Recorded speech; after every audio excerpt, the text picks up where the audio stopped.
નમસ્કાર વિદ્યાર્થી મિત્રો, સ્વાગત છે તમારું મેથ્સ એન્ડ ઇંગ્લિશ યુટ્યુબ ચેનલમાં.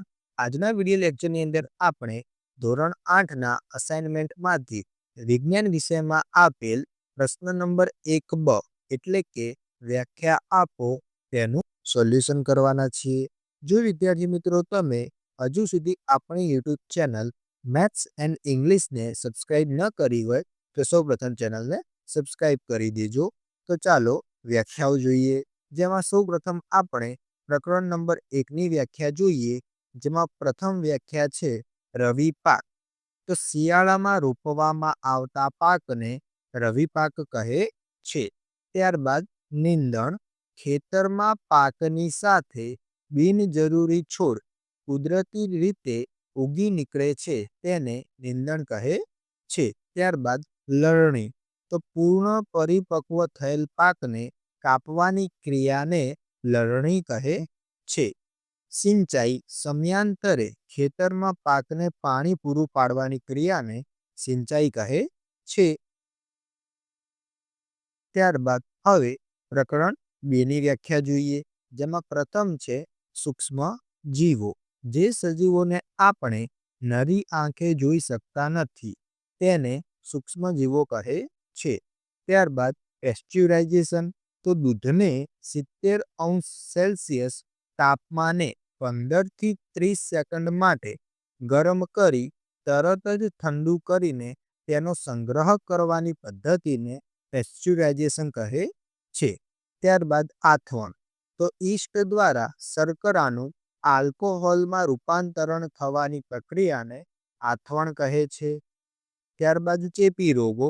જે રોગો એક સંક્રમિત વ્યક્તિમાંથી બીજી સ્વસ્થ વ્યક્તિમાં હવા, પાણી, ખોરાક અથવા ભૌતિક સંપર્ક દ્વારા ફેલાય છે તેને ચેપી રોગો કહે છે. ત્યારબાદ પ્રકરણ 3 અને 4ની વ્યાખ્યા જોઈએ. તેમાં પ્રથમ કાર્બોનાઇઝેશન.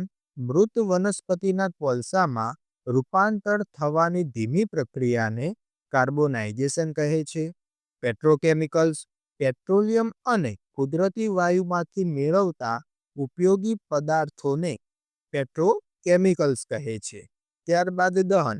જે રાસાયણિક પ્રક્રિયા દરમિયાન પદાર્થ ઓક્સિજન સાથે પ્રક્રિયા કરી ઉર્જા ઉત્પન્ન કરે છે તેને દહન કહે છે. ત્યારબાદ કેલરી મૂલ્ય. 1 કિગ્રા બળતણના સંપૂર્ણ દહનથી ઉત્પન્ન થતા ઉષ્મા ઉર્જાના જથ્થાને તે બળતણનું કેલરી મૂલ્ય કહે છે.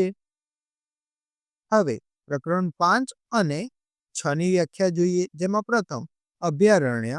પ્રાણીઓ અને તેમના નિવાસ ખલેલથી સુરક્ષિત હોય તેવા વિસ્તારને અભયારણ્ય કહે છે. ત્યારબાદ જૈવ વિવિધતા.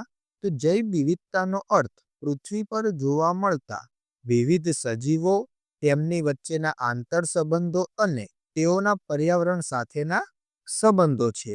ત્યારબાદ પ્રાણી સંગ્રહાલય. તો પ્રાણીઓને બંધન અવસ્થામાં રાખી રક્ષણ મળે એવું સ્થાન એટલે પ્રાણી સંગ્રહાલય. ત્યારબાદ સ્થાનિક જાતિઓ.